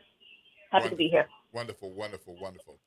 So we're going to talk in a bit about the conference. Madam President, let me ask you, what do you see as the place of Hispanic journalists in the nation at this time? Each of you has been around in this journalism profession for some time. As I have, and things have changed, and they're continuing to change, and some of it's directly related to journalism, and some of it is policy and government and elected officials and community groups and all. And how have you seen things change in terms of coverage of the Hispanic, Latino, Latinx audiences and communities? everything has changed. Yeah, my journey has been in Spanish, so we see a big integration. We see also the growth of the Hispanic community in United States. We are 20% now, pretty much, but not everybody speaks Spanish. So when I said everything has changed, for example, you see in New Orleans, a lot of people see African Americans and they think, oh, they're only African Americans, but we forget about Garifunas, who are Hispanics too. And then we have a big mixture of Hondurans and African Americans and Mexicans. So we have this huge growth of the Hispanic community, not only, as one group. We're not a monolithic group, and that's something that I think it's been showcasing more than ever in this country, that we are a huge melting pot. And that is one of the biggest changes I've seen in this 30 years. And also the fact that regardless what's happening, politically speaking, economically speaking, we are growing.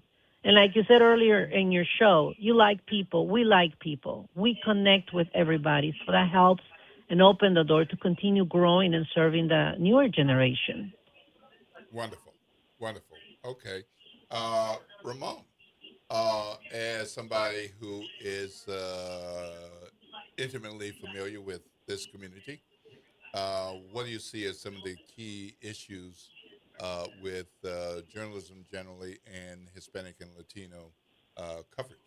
At this time, I mean, one of the things I think that distinguishes me, I guess locally, is being in a national organization, in an English speaking, English writing national organization, and also as a having Latino myself, right, Mexican American, and so I think that sometimes sort of kind of being able to be like a liaison in your newsroom with some of these communities at a time when a lot's when a lot's been changed, a lot of policies have changed, and it is a time of upheaval. It's important to be able to sort of identify stories and story ideas and coverage. And I think the most important thing that I can bring is sort of kind of being able to be in sort of both worlds.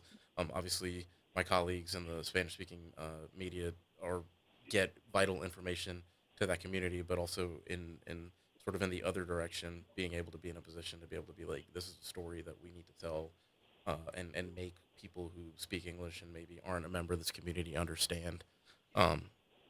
That's what's been in my role both at The Guardian and with NAHJ as a vice president for the local chapter, the Louisiana chapter.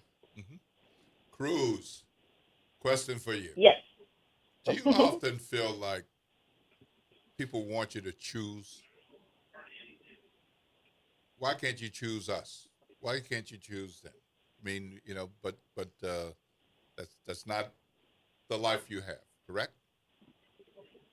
You're talking about identity, correct? Correct. Yeah. Okay. In my case, I choose both. I am Black and I'm Latina. Mm-hmm. They can both coexist. And how does that affect you as you move around in your personal life and as a professional? It has affected in some ways. I can personally openly say that there's been occasions in my professional career that I couldn't get the hint.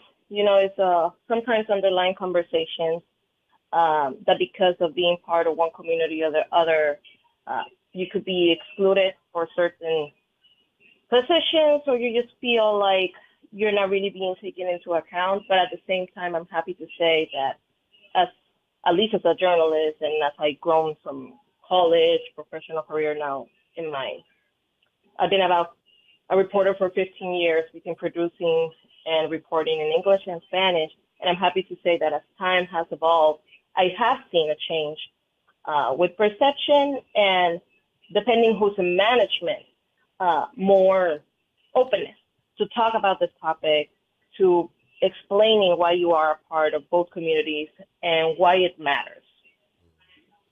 Madam President, the conference is coming up July 22nd through 25th. And has NAHJ been in New Orleans? National Association of Hispanic Journalists been in New Orleans before? It's the first time. This is the first time we have never been in New Orleans. We were born in 1985, so this is going to be our 42nd anniversary and the first time that we come to this beautiful city. Oh, cool. Why'd you pick New Orleans? I love New Orleans. I love New Orleans. Yeah. I'm a huge Saints fan. I'm the Honduran. The biggest Honduran community in the United States lives in New Orleans. I'm in LA, and if it was my choice, I'll be living in New Orleans. All right. Well, we're looking forward to your visit, and we can make sure that you have a little time away from the conference to see what we're like and get it on your map for future consideration. So tell us, what can people expect at the conference that's coming up in July 22nd through 25th? Well, it's going to be a wonderful conference. If you have in your audience any journalists, like I said before, we're not monolithic. So if they're coming to the conference, they're going to be able to see and have relationship with over 1,500 journalists. Usually that's the number of people that come, and we're talking about professionals, students, executives. Our membership is approximately 4,000, and we have African Americans, Caucasians, Asians, Hispanics, and all of the mixtures of different ethnicities. And many of the things that we're going to have is hands-on training. We're also going to party, of course, but we have a lot of hands-on training. We have sessions from investigative journalism to Afro-Latino task forces. Carolina can speak about that. And Jackie Padilla, our secretary, can also talk about some of the other sessions that we're going to have. But you're talking about over 100 different sessions that will include hands-on, different projections. And we're going to pay a special tribute to El Mississippi, which was the first Spanish-language newspaper in USA, and it was founded in New Orleans in 1808. Like my I think a lot of people don't know that. No. They're going to be learning that. That is really cool. Weeks. Yeah. Mm-hmm. Great. So, Catalina, what kind of programming are you looking forward to and you want people to know about? Yes. In our case, we have 3 different sessions. Everybody is welcome. We have them in English and one in Spanish. Is talking about, one, the perspective of Afro-Latino journalists as they, go through struggles, the challenges that it is, not just to enter into the news business, as you all know, it has its ups and downs, but also keeping yourself in the news business and trying to be a voice for your community. So we have a very nice session about that topic, and also another one about salary and contract negotiations. We know that's a topic. Everybody. All right. Yes. We have very prominent, important members in our task force that work at ESPN, CNN, obviously Telemundo, in print. We want to make sure that everybody feels welcome. Also academia, because we want to start with the younger generation so they really understand too the importance of being a voice for your community in whatever language you feel comfortable with. But doing it the right way, having the right tools to finding out the truth, finding out information, and how to present it to the public, so people don't just get their info through, online content that sometimes isn't verified. So yeah, looking forward to all of that, and obviously one-on-one parties, networking events. That's always a good time. All right, Jackie, what are you looking forward to? Listen, I'm always going to go for the parties first. That's where we get our best network. All right, hold on. That's party 3 times mentioned. 3 times in a row we've had parties mentioned. Sign me up. I think, I always lead with that because, look, for us, that's where we have our community, right? All of this is about community. And when we go out and we feel like we belong somewhere and we're around our people, that's when we network and build the foundation for these lifelong friendships. My very first NAHJ conference is where I met Dunya for the first time, and I looked at her and said, I want to be her when I grow up. And now I'm working alongside her. It's the first time I met Carolina, and we ended up being on a chapter together in D.C. You know, these are lifelong relationships that you're building not only as a person, but as a professional when, you know, we need help and need to stand together as newsrooms are going through massive changes. Building that network is so important. So to be able to do that in formal settings, in informal settings, maybe with some gumbo and a good Sazerac, then, you know, that's... Now listen to you. Listen to you. Oh, goodness. All right. All right, Ramon, you live here. Yes. All right. Yeah. You are here in and of New Orleans, and all your friends and colleagues in the NAHJ are coming. And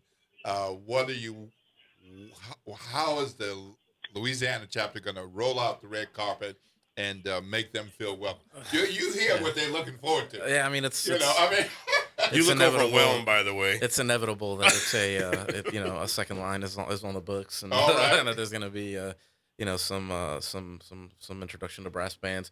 That said, if you are if you are here and considering, is this for me? If you're a journalist, if I should go or should I not go? I can't recommend it enough that it is not just a thing for, like, if you were here, you should be at that conference. You're going to make contacts, like you said, like they've said, not only for now, but for many years down the line, whatever phase in a career that you're at, and even myself, right? I mean, I'm 20 years in this business suddenly. And that said, one of the most useful things I got out of the conference that I went to last year in Chicago was a session where operating kind of in both languages in the same space, and and sort of kind of giving yourself grace about how difficult that can be, but then also how to sort of kind of get over some of the sort of like the imposter syndrome that you might confront when I certainly speak I certainly speak Spanish.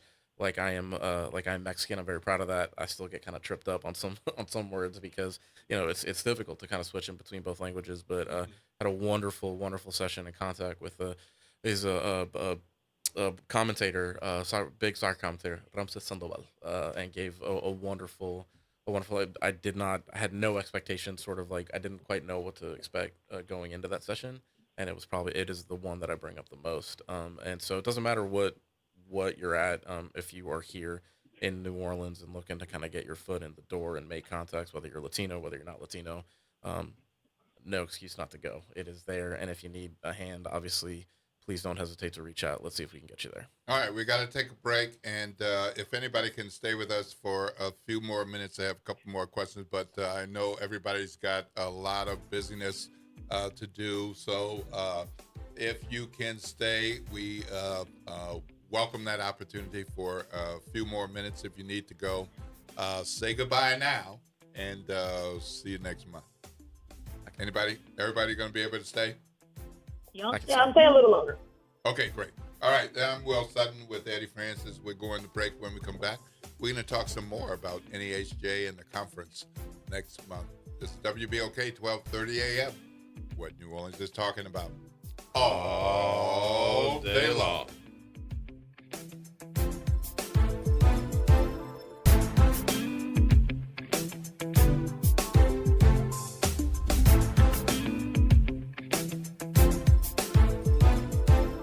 This is the Bloomberg Black Business Beat.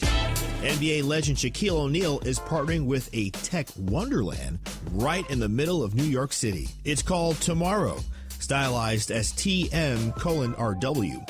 And it's designed to showcase the tech and innovation of the future. Robots, dog robots, holograms, headphones, glasses, meta glasses, just, it's a beautiful place to be. And I think if you're ever in Times Square, you should definitely check it out. In this conversation on Bloomberg, Shaq explained why he decided to throw his money behind the Times Square-based store. Well, I always invest in things that I first believe in and, things that are going to change people's lives. This is something that, it's not really a lot of competition out there. And I know once people come inside the store, they will love what they see and they will fall in love with what they see. Stop by and you might even see Shaq himself, or maybe even a hologram of him.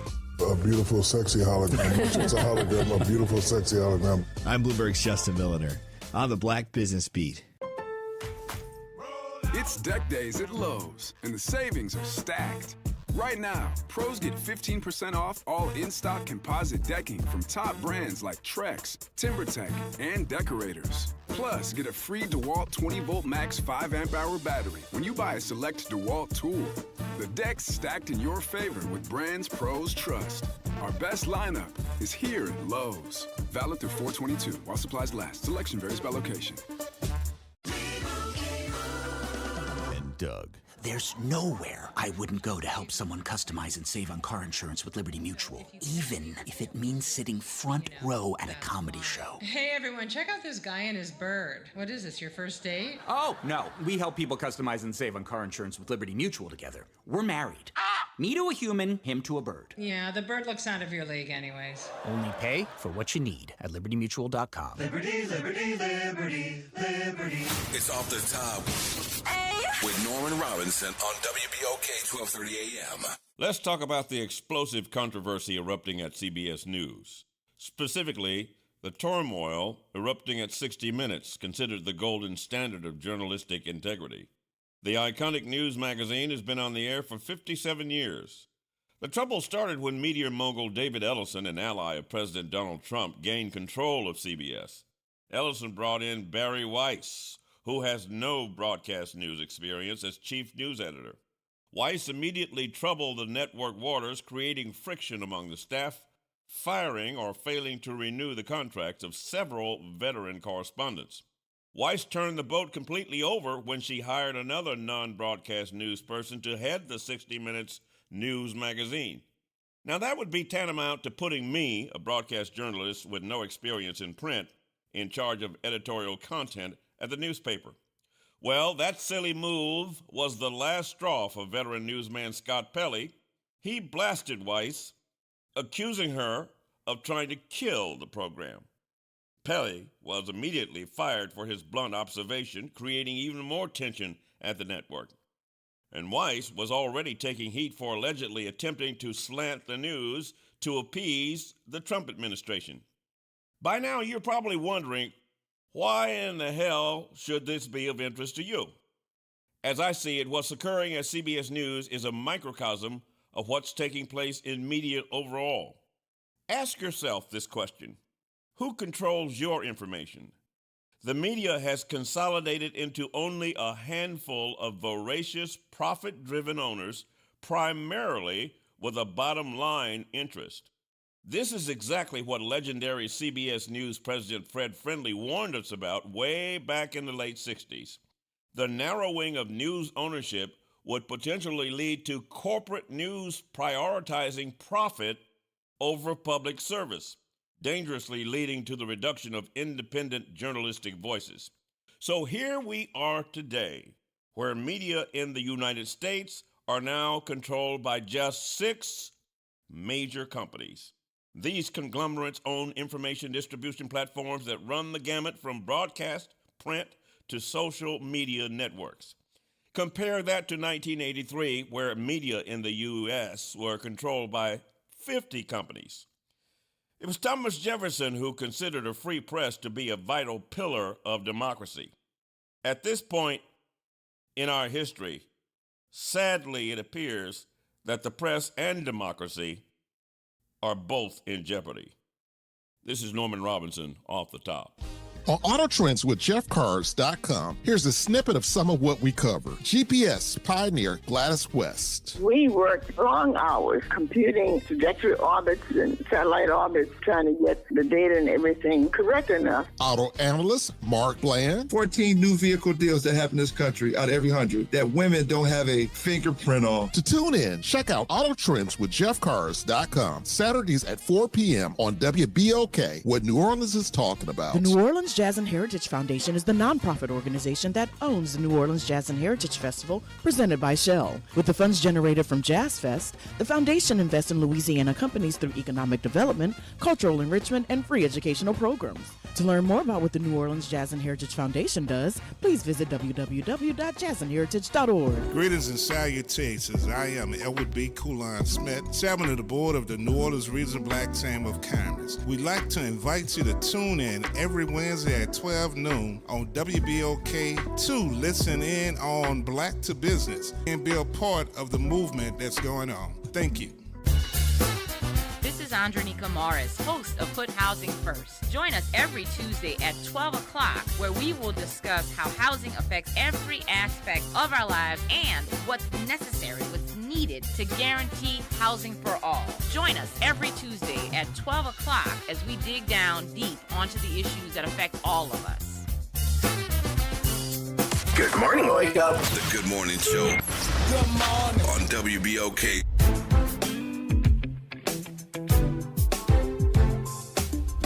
Good morning, New Orleans, and welcome back to the Morning Show. I'm Will Sutton, and with me is Eddie Francis, and we're talking about the National Association of Hispanic Journalists and the big conference coming up next month, July 21 and 25. Madam President, is it too late for somebody to register? And if they haven't, can they still do it? And how do they go about that? Oh, it's never too late.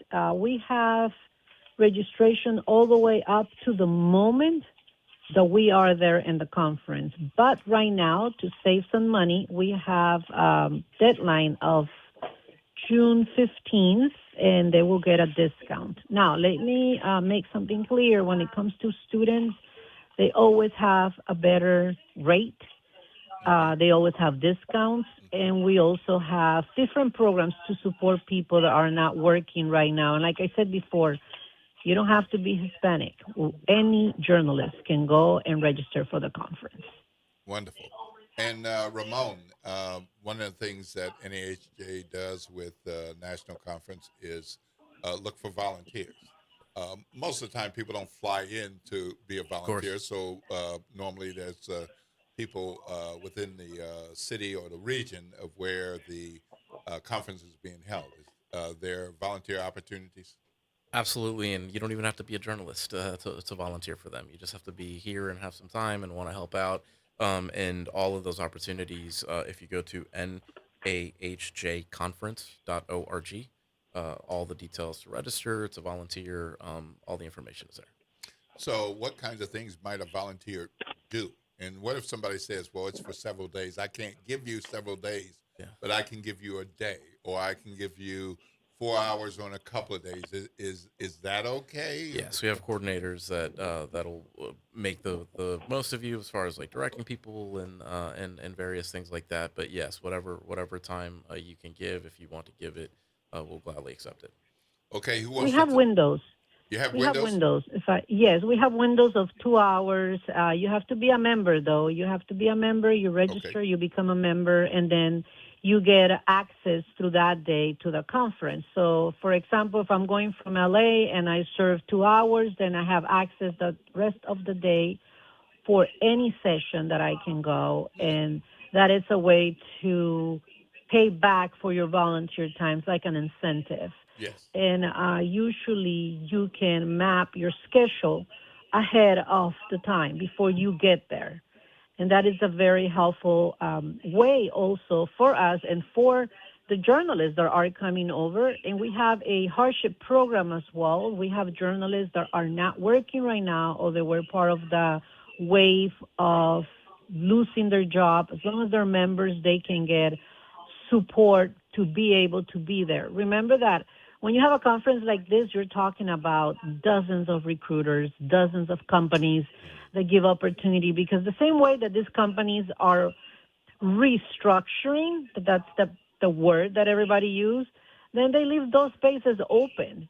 So they need new talent. And the best way to be there and be that new talent, it's walking in front of these recruiters when you come to our job fair and expo, which will going to be open from July 22nd to July 25th.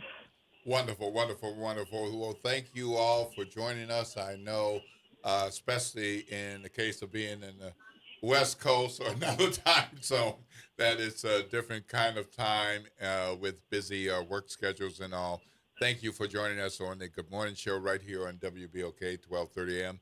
We're going to be signing off. And before we do, Eddie, we've got quite a bit of Facebook traffic What do we have going on? I don't know what's happening on Facebook because I lost my Facebook. I haven't been able to get back on. I don't know if I might be in Facebook you saw jail. Some things. What were people talking about? Well, first of all, a lot of people were really speaking favorably about the conversation with Judge Leon Roche, and they are encouraging folks to not fall for, in lack of a better term, fall for the okie doke. So don't let us get pitted against one another. And then also there were birthday wishes for you, sir. So yes, how nice. Yes, on Instagram, Sutton World, happy birthday, Will Al Sutton 9. Do you know these people, by the way? Right. They said happy birthday. Yeah. Some from elementary school. And from Boy Scout Troop 155. Right. So, there we go. That kind of thing happens when you're from here. Yes. Oh, and Alicia Plummer does not like buttermilk drops. Okay. She's gonna hate me for that. Okay, all right. Well, now we know. You're gonna bring her something special. Don't make it that. All right, look, it's 8:59, and we're gonna make room for the front porch with Kemba. Gonna be coming up next, and after that, we're gonna have Tavis Spalley, all the way from L.A. Good few hours of conversation, information, interviews.